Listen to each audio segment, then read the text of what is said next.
stock market. Oh, man. Woo!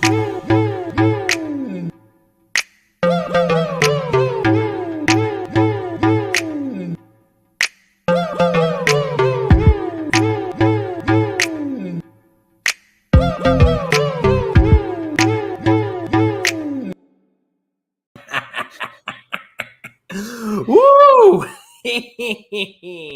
That's great. Welcome back, everybody. We're going to talk about some very interesting stuff today with George Pendergrass Burdell. Welcome, buddy. Hey, glad to be here. Is Pendergrass your middle name? Maybe. It's a mystery. It's kind of like Alfred P. Newman in the Mad Magazine. Oh, never read that. Oh, Is that like an inside joke? Alfred P. Newman's named after George P. Burdell. Oh, I did not know that. Yeah. Named after you. Yeah. Oh, so I didn't do my intro properly. Welcome back to Strongman. My name is Christopher Belly. I'm a certified CPA accountant. I'm a long-term Bucklehead investor. I'm author of the book Stop Being a Broke Loser. It's on Amazon. And I'm a hater of Jeremy LaFufu. So today in this video, we're going to go and do a deep dive on cryptocurrency and NFTs. Because I am stupid and I don't understand crypto to the extent that I should. And I want to be educated by this man who apparently, this guy has a job. This guy has a job. What a freaking loser. Okay. Yeah. I guess my first question is, have you ever bought any Bitcoin specifically before? I have bought about $50 of Bitcoin. This was like a year and a half ago. I spent $200 total. And I got like Doge, Bitcoin, Ethereum, and Litecoin. And then I sold it after like a day or two. Okay. What cryptocurrency exchange did you use? Have you ever heard of Robinhood? It's a very prestigious broker. Okay. Because in that case, you didn't actually own the cryptocurrency. The crypto exchange held it in a wallet for you. So you didn't directly own it. There's a middleman there. Because if I send you one Bitcoin in a real wallet without an exchange, it has to be in denominations of one. I can't send you a Satoshi without an exchange. That's a millionth of a Bitcoin. Really? Yeah. It has to be, because the way the blockchain works is each coin is a module on the chain, right? And it's got to be in one wallet. It can't be split unless you have an exchange that acts as a bank, which then defeats the whole purpose of crypto anyway, because it's supposed to be decentralized. But the exchanges, basically, they act as a bank. That's so weird because, if you want Bitcoin to become a currency, but you can only send, like, if you go wallet to wallet, it sounds like you can only send an entire Bitcoin. Yes. That's a horrible currency. I don't understand how they, thought that was going to be a good idea. Yeah, that's what makes it a terrible currency. But most people don't use it as a currency. They use it as some sort of investment, which is clearly a pyramid scheme, in my opinion. For instance, if you really wanted me to send you a Bitcoin, you'd have to buy a hardware wallet. It's like a USB drive. They're a couple $100. Hopefully you have an SSD drive because you're going to have one for what you have to download. So if you don't, go get yourself a Corsair computer. And then you've got to download every Bitcoin transaction that's ever happened. And depending on your internet speed, this could take days. After you do that, you can finally set up a wallet, right? And the way the wallet works is you create a password and what's called your private key. And based on your private key, it creates your public key, which is the address, basically, where people can send you Bitcoin. But your password, it's recommended that it be like over 16 letters, has special characters, uppercase, lowercase, even foreign language things in it. So then you got to give me the exact wallet public key. Well, here's the thing, like Bitcoin, you would assume would be an instant transfer, but it's actually not, because it can only handle about 7 transactions in a short period of time. So it takes 10 to 60 minutes on average. And in that meantime, after you've sent me the money for that 10 to 60 minutes, you just got to hope I didn't scam you and keep it. So when you send from wallet to wallet, like, you know, in for normal transactions, you have like a clearinghouse that's kind of like the middleman. How does it work when what's the middleman? What's the clearinghouse when I send Bitcoin from me to you, for example? Basically, every computer that's running or whatever agrees about this transaction and adds it to the log. Okay, so the blockchain is kind of like the clearinghouse. Correct. But see, unlike the clearinghouse, I mean, that's a great point. There is absolutely no safety on the Bitcoin. So, you know, it's if you send something, if you send something wrong, oh well, it's gone forever. Like, for instance, if you give me your wallet address and it's off by one number, the Bitcoin just vanishes into thin air. Really? Yeah. So okay, but so I send it, the number is wrong. Where does it go? It's called coin burning. It just disappears. That's what coin burning is. So okay, I always wonder what burning was. So you're saying now, you send it to a random non-existent address and it's gone forever. Now the only way it could come back is if someone makes a password, which happens to end. If someone in the future makes a password that happens to generate that public key, because it's based on it, but it's a complicated mathematical formula, and it's so long that's just not mathematically possible. So what is your background in crypto? Like, have you invested in it? Have you studied it? Like, what's your, like, how do you know what crypto is, basically? I've studied it for a while. I remember, okay, this is what fascinates me about crypto. The theoretical mathematics behind it are absolutely brilliant. It's really impressive, like how they have the security codes and how secure it is compared to other cryptos. Like you haven't had any major hacks, I guess. I mean, Satoshi was just a genius at what he did, but I don't think it's a viable currency because, I mean, do you know anyone that uses it as a currency? I mean, I don't. Some guy bought pizza with it a long time ago. Yeah, he paid, it was 10,000 Bitcoin for 2 pizza. But that's interesting. So basically, you kind of need, if you really want it to be practical, you kind of have to have an exchange, right? Correct. So you can send like actual, like fractional Bitcoins or Satoshis or whatever. And then the exchange just eliminates the entire purpose of it being decentralized. Correct. Yeah. Now, is there a solution? Like, what is the solution? Like, let's say I don't like exchanges and I don't want to send. Can't you just make a crypto where you can send more than one entire Bitcoin? Like, that can't that really be that hard? I mean, it's set up and you just have to send it in denominations of one. So, because otherwise the module's broken apart. But if you have an exchange that holds it, they can sell fractional shares. Yeah, but there's no possible way, like, a new coin with a different code could come out. Oh, yeah.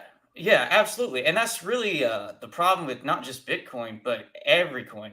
People say, oh, there's only going to be 21 million Bitcoins ever made. Okay, great. So their argument is that makes it non-fiat. But see, what's to stop someone from coming out with Bitcoin 2.0 or Bitcoin 3.0? And a matter of fact, there are 2 times where Bitcoin has forked in the past. There's a Bitcoin SV, which came after Bitcoin, I think it's XT, but they were not massively adopted as much. Bitcoin SV. Yes. Never heard of that. That's probably why it's not popular. Yeah. What about Bitcoin Cash? Wasn't that that's fork? Yeah, that's one as well. I haven't studied Bitcoin Cash, so I don't know if it's a direct fork or not. I'll be honest, just I did put 50. I think it was Bitcoin Cash. I put $50 in it. And here's why I did it, because I was like, the crypto community is so stupid that they'll probably think this is Bitcoin itself and they'll buy it up and make it moon. But then I sold it after like 3 days. And I was pissed because I bought Dogecoin before it ran up. And when I sold all my crypto, because I was like, this is so stupid. I cannot buy something like this. I can't invest in something like this because it's so random. I almost considered leaving the Dogecoin in there. But then I was like, nah, I'll sell it. I'll sell it all. And of course, like a couple months later, Dogecoin went up massively. Yeah. Yeah, that was a joke. That one, that currency is interesting because they designed it to be inflationary, as opposed to most limit like the amount. But yes, someone could come up with a currency where the modules are smaller. For instance, like Dogecoin, if you were sending that from a wallet, and I had something for sale for $15, you could pay for it, no problem, right? Or close enough. But with Bitcoin, given one is 20,000, it's kind of unwieldy. Yeah, it's ridiculous. I mean, it's so obvious it's not a currency. Like, nobody wants to use it as a currency. It dropped 50% or more in value in the past, month or two? I mean, imagine like you get paid in Bitcoin and then you want to go to the store and buy apples because you're hungry. You want to feed your kids. And you can only buy half the freaking apples that you could when you left your house. Like, it's ridiculous. Oh, you know how El Salvador adopted it as official currency? Oh, yeah. There is it's funny because like NBC did this news report where the guy's on the boardwalk trying to find a vendor for like over an hour, but no one takes Bitcoin. Yeah, I mean, I can totally, like, especially like you just hear about this stupid coin that your president's all hyping up, and it's like, what is this exactly? I mean, you must be in like really desperate straits as a country where you want to adopt Bitcoin as your freaking currency instead of your currency. That just says how trash your currency is. That's a joke. Yeah. So tell me more about these crypto exchanges. Okay, like what happened with Voyager and BlockFi? I mean, I have my theories, and I mean, to me, it seems pretty obvious, but maybe you can explain it in a different way. Well, basically, these they're not regulated like banks. They're not audited like banks. There's not as much legislation over crypto. Currently, Voyager right now has 685 million in assets. I mean, probably mostly crypto, and about 1.1 billion that they've loaned out. So they're not doing so hot there. In the red, 500 million or so. Yeah, because I think 3AC, 3 Arrow Capital, actually officially defaulted, didn't they? Yes, they did, and they were, which is hilarious because they basically gave them too much margin, and then that bankrupted the exchange as well. Yeah, you know what's crazy? It's like when I see the news articles about these crypto exchanges, it reminds me of like when I studied history in like the 1890s and 1900 when there were bank runs because, everybody rushed the bank and the banks had to stop, withdrawals, which caused more panic. It sounds like this like we're just repeating history again, except Pretty now much. it's just unregulated garbage crypto. Well, did you see the epic Luna collapse? It was the 5th biggest crypto in the world. I honestly did not know it existed until I heard about I mean, I'm not like super in tune with the crypto market, but I never heard of it when it crashed. It was 54 billion, but what they did was they had this stable coin like UST, and it was supposedly pegged with the dollar, right? And they had this other coin, Luna, and basically the way they would peg it to the dollar is they print more Luna or whatever to make it about even. Well, there got to be a run on the UST, which led to more printing of Luna, which led to the dropping of UST, and it was a cyclical thing until it's basically worthless now. Yeah, did it drop to like absolute zero? Like it's completely gone. Pretty much. I mean, you'll get a few cents maybe. Yeah, that is just incredible to me. The people they don't trust the central government, but they place such trust in these clowns that run these crypto exchanges. Like they just completely trust them. Oh, here's my money. I trust you not to take my deposits and do stupid stuff with them. It's amazing what like a little bit of propaganda can do to convince people to put lots of monies in something. That's a total scam. I Oh mean, yeah, and that was guaranteeing 20% returns, which is ridiculous. Um, Nobody should be guaranteeing anybody a return, like period, because you never know. I mean, you hope for it, but 20% is that's too good to be true or gambling. yeah, um, I mean, if anything's paying higher than a bank deposit, like if you're putting cash or cash equivalent somewhere and it's paying over like, 0.5% or 1%, to me that's automatic scam. Because like what yeah. they're doing is that they have to be taking some massive risk to be generating that kind of income. Hmm. Or it's a literal Ponzi scheme where they're taking new depositors' money and crediting old depositors with their money as interest. That's the only thing I can think of. I agree, and a problem I seem to run into a lot is a lot of people that understand crypto. It's pretty complicated. It's a high form mathematics, and it's a lot of ins and outs. They assume because they're smart enough to understand crypto that they can understand other things that are complicated, like finance, and that's not the case. For instance, Bitcoin. If you want to mine more Bitcoin, you have to go to the store and buy a computer with dollars, right? Then you get into this arms race where everyone wants to make more and more Bitcoin. So then they spend more and more dollars on more and more computers and eventually a room with air conditioning and climate controlled. But ultimately, you have nothing, and the only way to get more Bitcoin is to spend more dollars on it, which also kind of defeats the point of Bitcoin. It was supposed to be an alternative. Have you ever heard of what Tether is? Yeah, I mean, is it like another stable coin that's just, it should be redeemable for $1? Yeah, but here's the thing about Tether.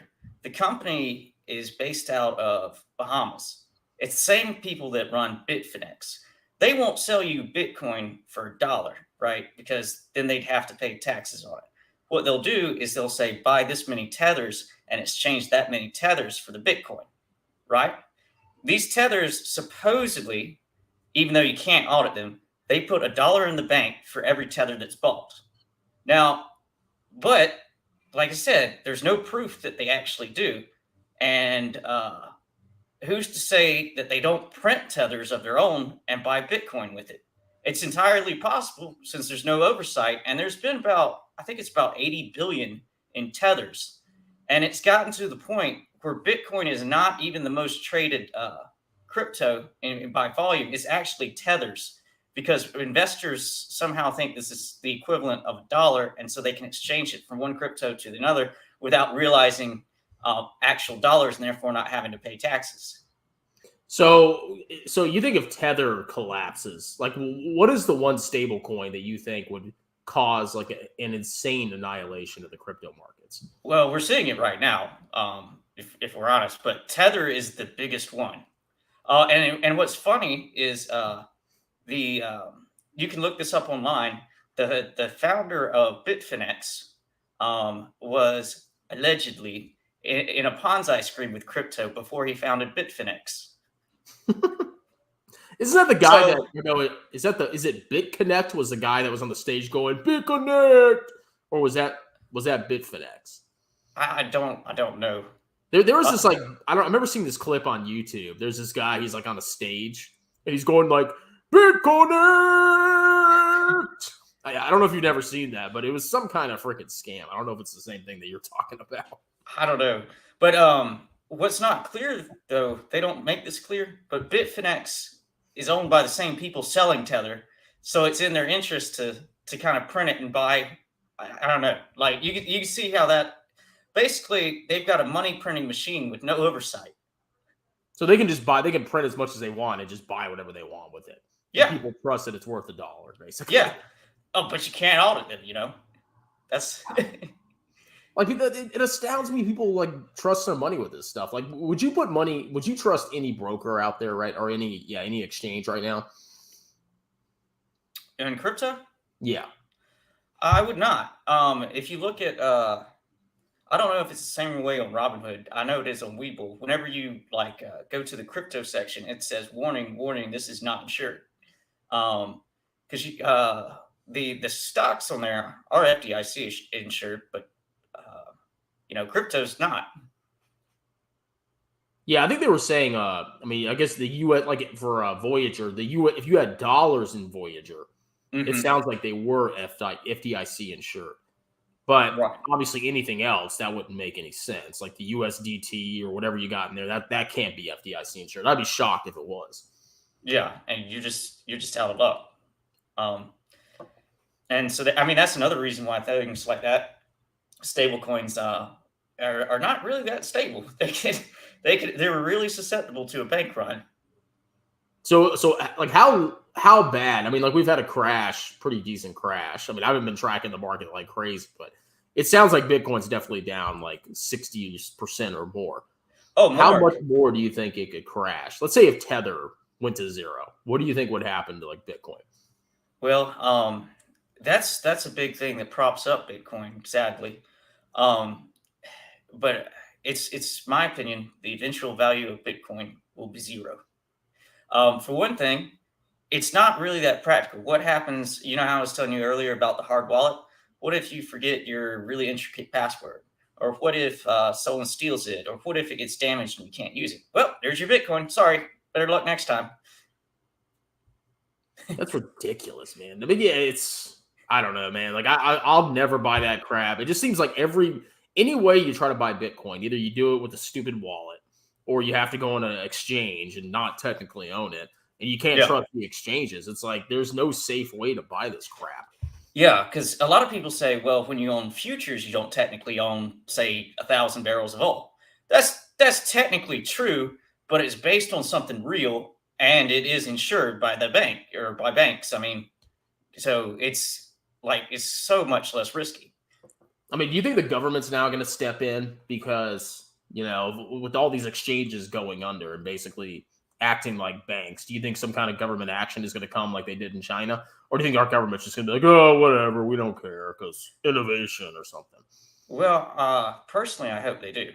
Um, However, like our elected officials are so old they can barely use email. So getting them to, I mean, to make them understand crypto, like that's going to be a tough challenge. One of the reasons that I think that we should end cryptocurrency, or at least in its current form. All right, just Bitcoin alone, not counting the other cryptocurrencies. Um, in a day, uses more electricity than the country of Hungary. Like it's a giant percentage of the world electricity is committed to Bitcoin. Well, Like that'll that probably is a be priced massive now with Bitcoin waste. going down. Like we're talking about the summer where we may have power outages in the United States, but like our infrastructure is crumbling. But look at all these resources that we're spending for an alleged Ponzi scheme. I mean, it's ridiculous. Oh, and there's a chip shortage, so I can't make new cars that people need because well, we got to mine some Bitcoin. Yeah, that has been a huge benefit to chip manufacturers, though. Like you see some of their revenue growth. Like you look at like Nvidia and all the whatever other chips these crypto clowns are using. Those stocks have seen those Oh companies yeah, have seen massive revenue growth, and I wonder what's going to happen to those kind of companies that everybody seems to want to invest in if the crypto market stays depressed and people lose interest in mining it because it's so much cheaper well, it's like they say when there's a gold rush, sell the shovels. I mean, now. that's exactly what they've done. Um, but yeah, they won't do so good once the crypto thing hits. I don't think. So what do you know about FTX? Because I keep seeing FTX everywhere. They're spending money on advertisements. I think they bought like a stadium or they bought the rights to name a stadium. I remember I read a quick like Wikipedia about it.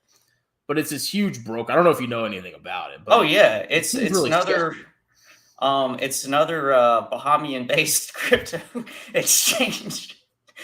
Like, I don't know too much in details, but it just seems like all these happen to be in the Bahamas or the crypto or the Cayman Islands. Yeah, I mean, so they sponsor like all the big YouTubers, Jeremy, Graham Stephan, like they are blowing money left hand over fist, and Oh they're yeah. talking about buying out potentially Robinhood. I heard that rumor and Voyager and blah blah blah blah blah. Well, I they just wonder did where their buy out money a comes couple. It's going to be a hard sell to buy Voyager since they're upside down 500 million. I mean, like I wouldn't want to. Well, I guess they could file bankruptcy. I don't know. But yeah, they did have a sports stadium. I think it's in Florida somewhere, Yeah, Miami. somebody's saying they own the Miami Heat stadium. Ah, It's like that's crazy. Where is this money coming from? It blows my freaking mind. Yeah. So what do you know? Have you ever done any NFTs? Yes, I own multiple NFTs. It's actually 10% of my portfolio. Nice, because they only go up, baby. Yeah. So I've heard the NFT market has started to implode. Could you tell me more about what's going on there? Yes. Basically, a lot of people don't understand what an NFT is. They think it's an image. However, it's like, well, why would you own an image when you can right click and download it? Well, that's because it's not really an image. It's a link to an image that someone is hosting on Web 2.0. So this Web 3.0 doesn't work without the Web 2.0. And so I could make a fraudulent, say, Bored Ape, put it on a blockchain somewhere, and it's not that expensive to do, and then sell it to you. And then since I own like the web host, right, for the photos, I can change it after you pay me to like something that says you got rug pulled, and your image changes, and there's nothing you can do about it. And now some 16-year-old has your money. Okay, so you got to make sure if you want to buy an NFT, you want to make sure you're going at least some kind of legitimate place. Which I don't even know how you would determine that.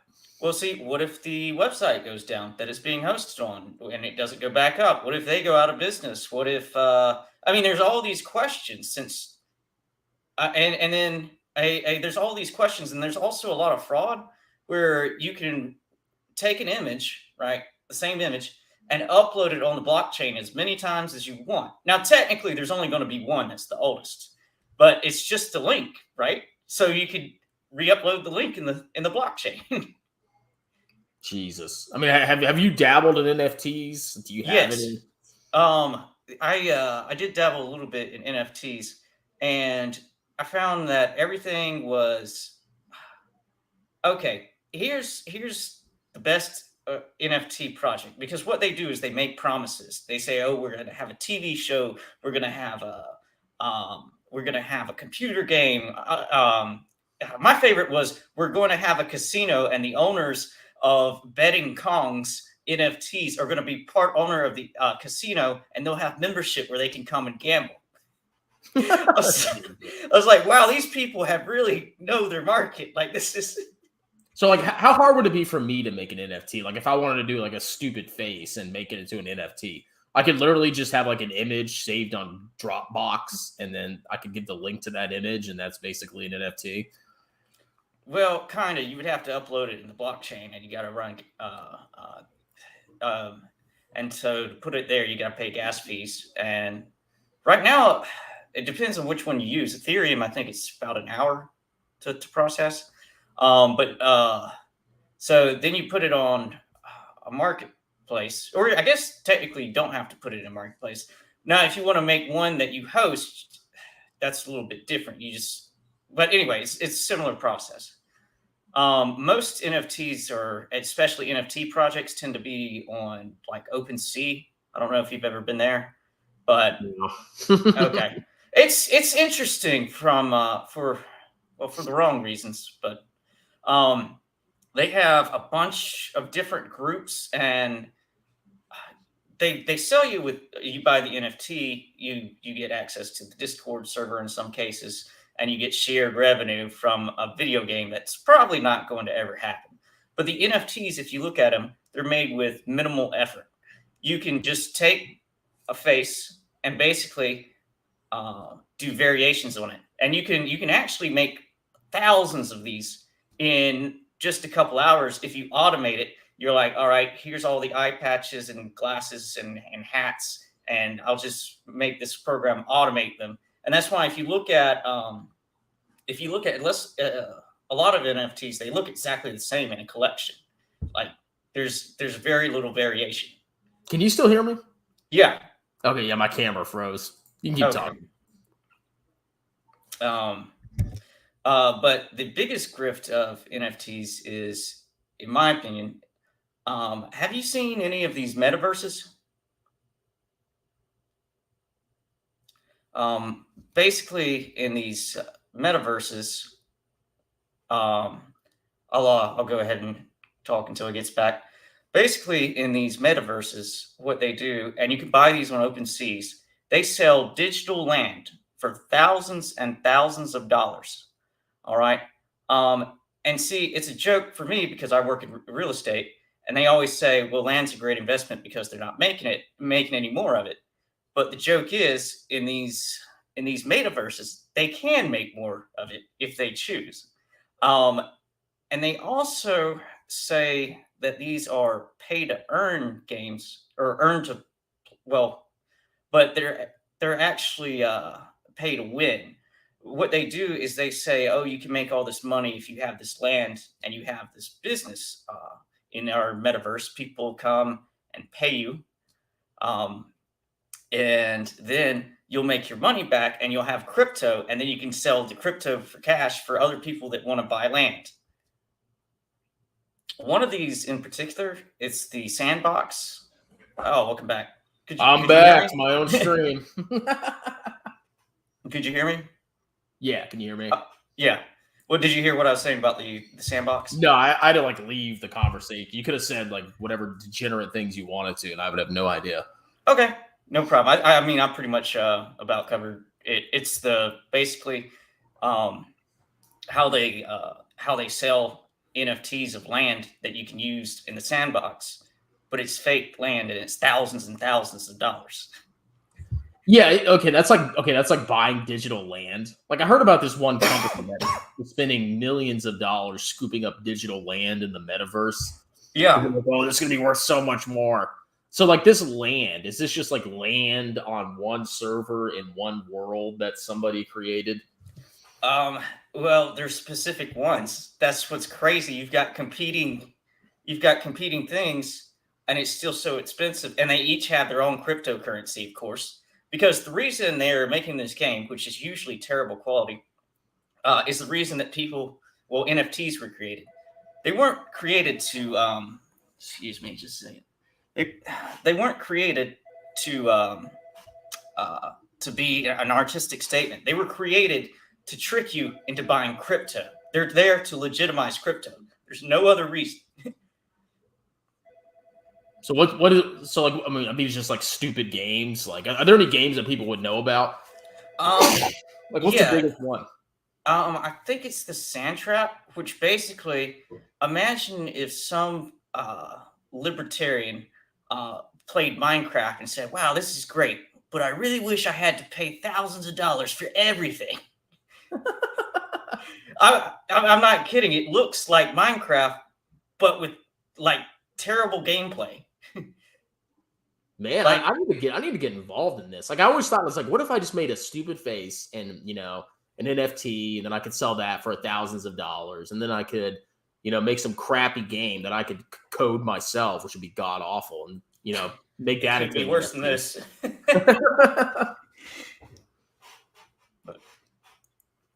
So yeah, that's really interesting stuff, man. There's so much clownery going on. Like, where do you think it all ends? Do you think the government just comes and slaps it down, or do you think people just finally realize that it's a total freaking scam? I mean, either way, it's going to come to an end, or it's coming to an end, I guess, if we look at the market. I mean, do you think this market crash is different? Because I know, like, we've had crashes before in cryptocurrency. Is there something different about this one, or is this just like another cycle of Bitcoin crashing and then eventually going back up? Well, I think this one is different because Bitcoin is way more valuable or volatile than we were told. We were told it was supposedly a hedge to inflation, that gold is for boomers, and these digital currencies are the future. They'll protect your money. And of all the sectors of the economy, I hate to call crypto a sector, but it is a big one. Like, it seems to be doing the worst during inflation. Yeah. So have you heard of this thing called the stock to flow model? What's that exactly? I don't know. It's like something that crypto people use to indicate. It's like, well, if you can model out the future price of Bitcoin by looking at like how many people, how much money is flowing into stocks. It's like some very weird thing that doesn't make any sense to me. Oh, okay. Yeah, if you never heard about It's it, the it's fine. flow. Well, okay, I got you. Well, see, I don't look at that because whenever someone talks fundamentals in stocks, I tune them out. But at least there is some valuation. Yeah, and by fundamentals, I don't mean like, well, the price to book ratio is great. I mean like, well, if you look at the chart, there's a cup and handle. The analytics. I don't believe in that. But when someone starts talking with crypto, I really don't believe, because crypto is all about hype and momentum. There's no fundamentals because it's nothing. It's just a module. It's worthless. And the only way you can make money is basically the bigger idiot theory, where you buy it and then you find a bigger idiot to sell it to for more. Yeah, that was always my suspicion. I mean, like I don't understand like every intricate detail of crypto, but to me, like I've never seen a way people to actually value it. And the only way you make money is if somebody buys it from you at a higher price. And nobody can argue against that. I don't know what argument there is. I mean, I've heard people say like, oh, well, if you stake or if you put it into a Voyager, you get interest. So that's cash flow. Well, it's come to find out it's actually not. There's all these crypto brokers going under. Well, another thing about crypto that most people don't realize is, so starting out, it was supposed to help, like, it's supposed to be accessible to the average person. They're able to mint them. But what it's turned into is where I think it's about 70% of the world's Bitcoin being mined is done by only 5 different groups. Like, they've created these collectives. And the Bitcoin whales own about half of the Bitcoin that there is. So it's, people say, oh, this is a great wealth transfer. This is once in a generation. And it is, but it's the billionaires making the money at your expense. They're not selling it to you so you can get rich. They're selling it to you so they can get richer. Yeah, it's incredible people can't see through that. It's like these billionaires come out, and of course they have a position in these cryptos. And then they start talking about them and saying they're the future. That drives demand, drives up the price, and then, of course, they probably freaking sell at the top. Like, it is such a joke, and nobody can see through it. Well, and another thing is, look, there's billionaires that they support Bitcoin, and there's billionaires that support Ethereum. But there's no one that I know of that supports both, because they've made their stake in one or the other early on. Like, you'll see Jack Dorsey and Elon Musk are all about Bitcoin, but there's many others that are for Ethereum. It's weird. The one that they happen to be invested in is the true one. Oh, don't even get me started on Jack Dorsey. Did you hear about them going into the projects in New York? It was Jack Dorsey and Jay-Z. And they started this Bitcoin university where they taught people in the projects, some of the poorest people in our country, how to, like, all about Bitcoin, how to buy Bitcoin. And they even started like teaching kids about crypto. Like, it's so disgusting and scammy what these rich people are doing. So, okay, here's how to get started in Bitcoin. All you need is $20,000. I can't imagine that going well. Well, I guess you can use a crypto exchange app, but it's got to be scammy. Like, especially kids with impressionable minds. It's like you're so disgusting that you have to teach young children that don't know how to argue back to buy this worthless garbage, and it's the poorest people in the country. Yeah, but wow, that's horrible. Yeah, some of these people need to go to jail. Like, I'm not even joking, but I mean, I guess our government's just taking its sweet time. Like, oh, I guess we'll maybe pass some legislation in a couple of years. I don't know. It's a freaking disaster. Yeah. Well, I did see where Janet Yellen was at least saying that there were laws that need to be made this week, specifically after the Luna collapse. But I don't know.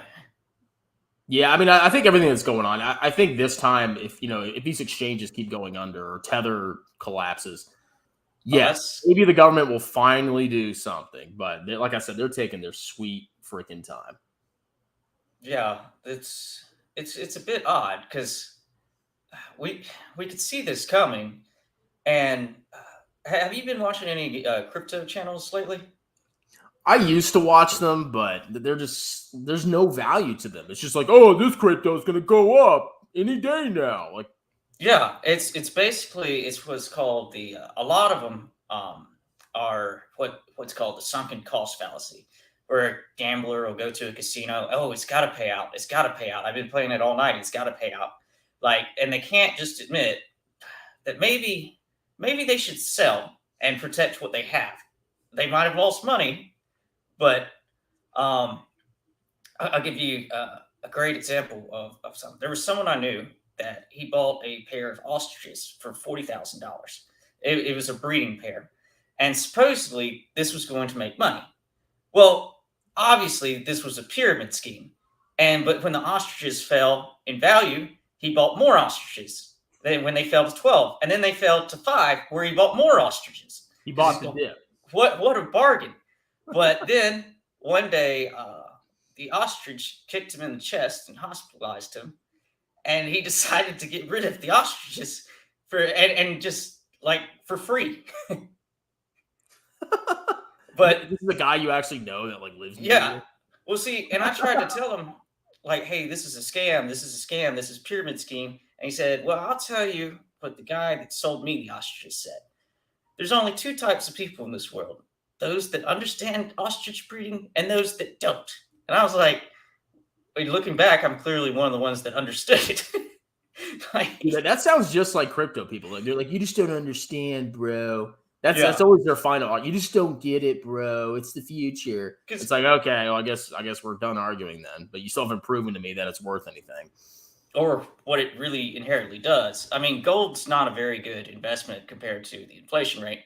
But at least if I buy it, it goes up over time generally when it's long enough. And if something happens, I can go to a pawn shop and sell it, or go to a gold market and sell it. Like and it has a material use. It's used. It's the best conductor of electricity other than silver, but silver oxidizes with the atmosphere, so they use gold. Yeah, like I don't buy gold myself, but if I had to choose between gold or Bitcoin, yeah, I would get gold 100%. Yeah. Not the SLV. Yeah, I don't know. Apparently, somebody that I know bought that and then as a hedge against inflation, and then it went down like 25%. So yeah, if y'all are considering putting your savings, your emergency savings into SLV, I would not do that. You had a peak. But, okay. Do you have any more questions? I'm looking at the comments here. I'm seeing if any of these. We have a lot of crypto fanboys in here. It's the future. You don't understand. Let's see. You're not a miner. Be quiet. I mean, can't anybody be a miner? You just like, what do I have to do to start mining on this laptop? Well, I mean, technically you can start mining, but the probability of you beating these super mining companies or collectives it's astronomical. You might get lucky because what you're doing is you're basically randomly guessing at what a 64 digit number is. Using a complicated math formula. So if you just have one computer and your Corsair gaming computer or whatever, then you're at a big disadvantage. But that's really it. And it well, didn't you hear the guy that was using his Tesla to mine crypto? I did like $10,000 or something like that. Well, if he was using the Tesla, I'd be willing to bet it was some like what they call shitcoin that happened to go up one day, because I can't imagine the computational power of Tesla would be enough. Teslas they all have quantum computers. You didn't know that? Well, no, I'm not a Tesla fan personally, but that's pretty impressive. I'm not a Tesla fan either. I don't know if you knew that or not, but I'm not a Tesla fan. FTX is the next Voyager Digital. Yeah, there's something stinky about FTX. I don't know where their money's coming from. I don't know what they're doing, but something's really stinky there. We'll have to see. Let's see. Tell me about making my, like, if I want to make my own coin. So somebody actually made a coin for me called Truck Stop Token. Yeah. Do you know You how can to do that make easy. Okay, how long would it take you to make a coin? Basically, what you do is you just copy the design of an existing coin. If you don't care about the quality, because it's clearly a joke. I just want to rip off my fans. Okay. Yeah, you just take an existing one and replace the image and start a different chain. There you go. Like, I mean, that may sound like an oversimplification, but I mean, it sounds like you can just pull it out of your butt in a couple minutes, and then you just say, "Hey, this is the future," and then people buy it, and then you sell it. It takes a little bit longer than that, but basically anyone can make as many currencies at any time that they want, and that's why crypto is worthless ultimately. Man, I'm behind the times. I missed my chance to like massively grift. I tried to use crypto to buy some adult diapers, but it didn't work. Proof crypto is worthless. This is Jeremy's dad, everybody. Apparently, he made a video about me with 10 thumbnails that you'll never see on Strongman. I'm sure crypto's in one of them. Yeah, I've always wondered how the hell FTX is so well capitalized. I wonder if I could find like their financials. I'm curious. I doubt they release them. Let me see. Yeah, they probably not. I mean, a crypto company releasing their financials. You wouldn't understand the financials, bro. Too complicated for normies. Let's see. Is FTX...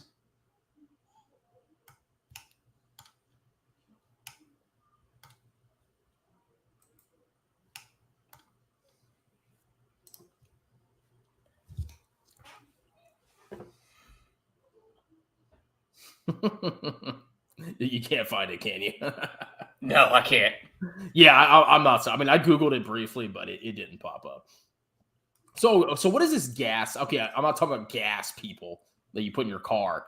What are these gas fees? Can you explain those to me? Yeah, it's basically okay.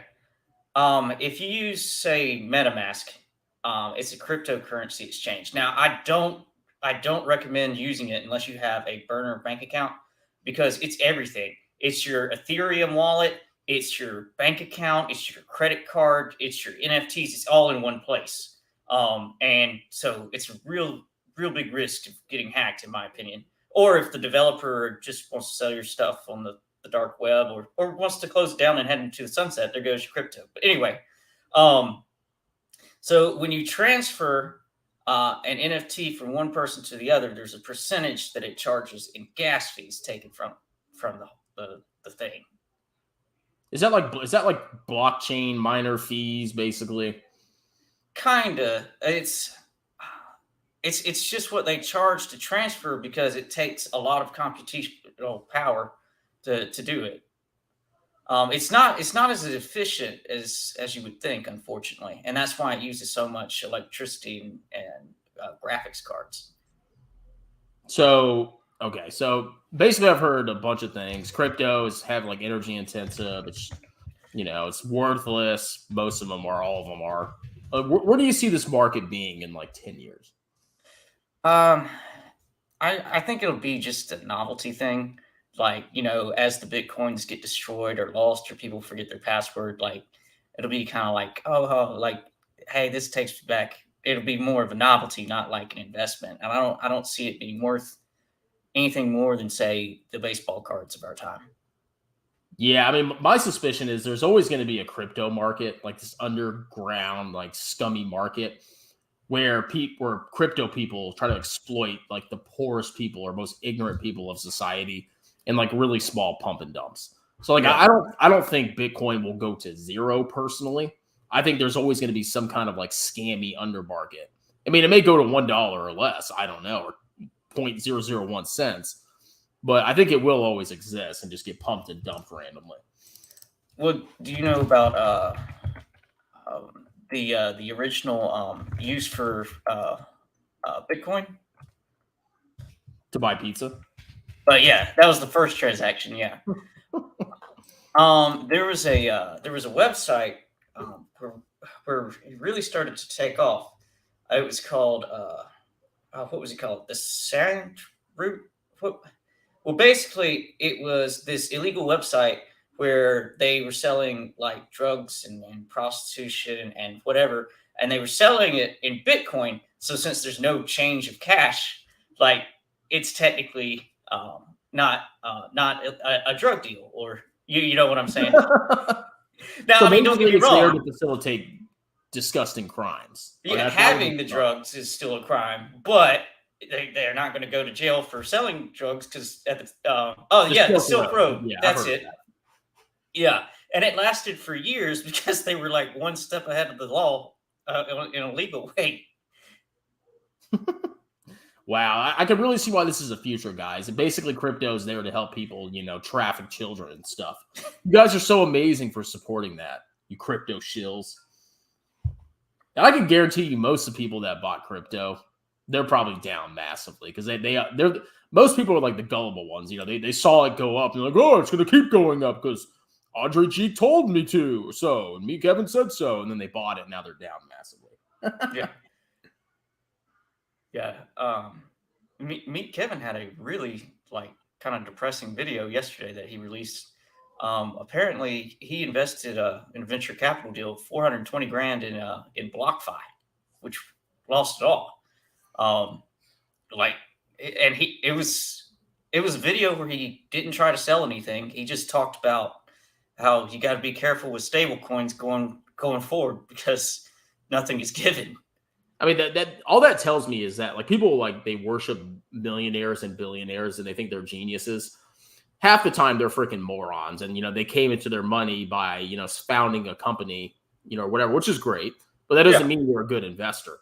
So right. I always say never idolize a billionaire because I've seen enough billionaires talk stupid trash, especially with this whole crypto thing. All the billionaires that support it, I never trust a billionaire's word anymore. Well, my favorite was when Mark Cuban got wiped out massively from some stable coin, like millions and millions. It was ridiculous. Didn't Cuban, wasn't he marketing Voyager? There was a big name that was associated with Voyager. I think it is Mark Cuban that was. I don't really pay attention. Let's see. Oh, yeah, he partnered with Voyager. But he's a billionaire, guys. Wow. Okay. Yeah. So he's got rug pulled several times. Only smart. Him and Charlie Munger, I have built way more respect for those two after them standing up to crypto, especially Charlie Munger. I freaking love that guy because he feels the same way about it that I do. He says it's rat poison, it's like scum, it's garbage. I love it because he's 100% right. Well, and another one is Bill Gates is strongly against cryptocurrency. Mm-hmm. And I know he's known as the Microsoft guy, but if you look at his investments over time, especially when you consider how much he's given to philanthropy, I mean, he's up there with the best in terms of returns over long term. Yeah, that's why Elon Musk doesn't like him. Number one, he has a short position on his stupid overvalued company, and number two, he's probably not a big fan of crypto. Which Elon Musk, that clown, he loves to promote Dogecoin, But it's so funny. Elon Musk used to have so much influence with Dogecoin, and now he'll occasionally try to tweet about it, and it'll maybe go up 2%. Even his influence is freaking gone. Wow. I mean, if Elon can't make it move. And Matt Damon. You remember that commercial with Matt Damon? Be brave or something like that? Yeah. Man, there's going to be a lot of freaking angry crypto shills. Every time I talk about crypto, people come on here and just freaking swarm me. Oh, it's how many exchanges have to go under before you freaking clowns realize that it's all a joke and it's all a scam? Yeah. All right, well, we got a couple more minutes. So does anybody have any questions for our guest? Okay, legitimate, not stupid questions. Crypto's, it's a value buy. Yeah, buy the dip, bro. I love when people, they have price targets. I'm going to buy it at 11,500. Why? What is it about that price? I don't understand. Well, I mean, I guess if that's all you have, that would be about the only reason. Here's a very good question. It's salmon. So if you were to advise somebody if they had money in like FTX or Coinbase, would you just say rip it all out now? I mean, what would you say? I wouldn't recommend gambling because we've seen how risky it is and how many of these are going under. But I mean, it's been kind of catastrophic for crypto the last 5 or 6 months. Yeah, dude, if I had money in any exchange, I'd be crapping my pants right now. Yeah. But what do you see as a real use of crypto? Maybe transfers of money between third world countries. What do you think about that? That's a good question. What I see as a real use of crypto is kind of it is the smart contracts. I don't think that it's very well, and you'll see like a lot of development of new cryptos is smart contracts. But it would have to be people programming based. Well, here's one thing you can do. You can like sell tickets, which are like NFTs to a concert or something, and have them proven that way, just as a gimmick, or something like that. It's because you can, if you host if you make your own cryptocurrency, you can control that, no problem, and make sure it can't be replicated. A lot of people say smart contracts are going to be like replacing contracts for like shipping companies and making sure a product gets there. I disagree because those companies, they already have a way to verify that, and it works pretty efficiently, and there's no need. And like these companies don't want it publicly said in the contract, well, I delivered this for this price, but I delivered it for this for less for your competitor, because it's right there on the blockchain. It's public. So you're saying there's a hope for crypto? Yeah, it's kind of a niche. One day, if it gets more advanced and more energy efficient and isn't just dominated by the whales, I could see there being a future of sort where like maybe you could have transfers. But how you would do that, you'd have to put limits on mining. You'd have to, I mean, it's a lot. We've got a long way to go. Crypto as well, Bitcoin, for instance, like as a currency is failure, but as a social experiment, I think it's a wild success. It is revolutionary in the mathematics and what it created. Unfortunately, the scammers, crypto to them was like OnlyFans to porn stars. Like it was the best thing in the world. Yeah, I mean, I'm not saying there's absolutely nothing good about the technology, but there's so many scams. It's just completely tainted the whole crypto sphere. Like, yeah. I think most people, when they think crypto, they think scam right off the bat. Well, they should. I mean, at least if they're intelligent, they do. Well, especially you see all these crypto exchanges. One day they just delete all their social media and right off into the sunset and close the exchange with the crypto because they had the wallet the whole time. Dude, a lot of people have gotten insanely rich off crypto. I mean, like, of course, they may be eventually, hunted down by governments, but at least for the meantime, they get to party and have a good time. All right, last question. What is the flaw with Michael Saylor's reasoning?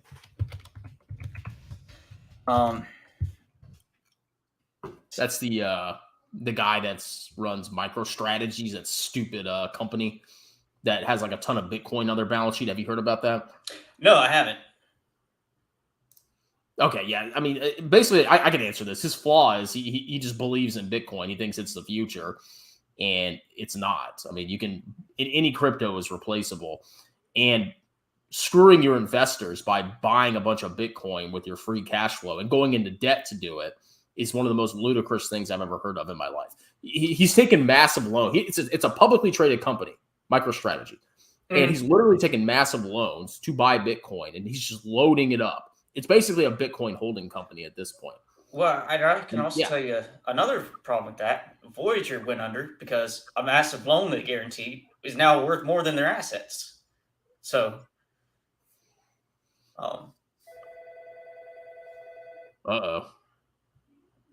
Is Michael Saylor calling right now? Give me a second here. Brooklyn Stock Shop. He's stopping back in. Can I ask you, will you tell your audience you were wrong if Voyager opens back up and starts running better than ever? I mean, I'm not saying Voyager could potentially survive. It could. It could. It could go back up, but that doesn't mean it's a good investment because it's fundamentally based on crypto. I would not put my money in that garbage.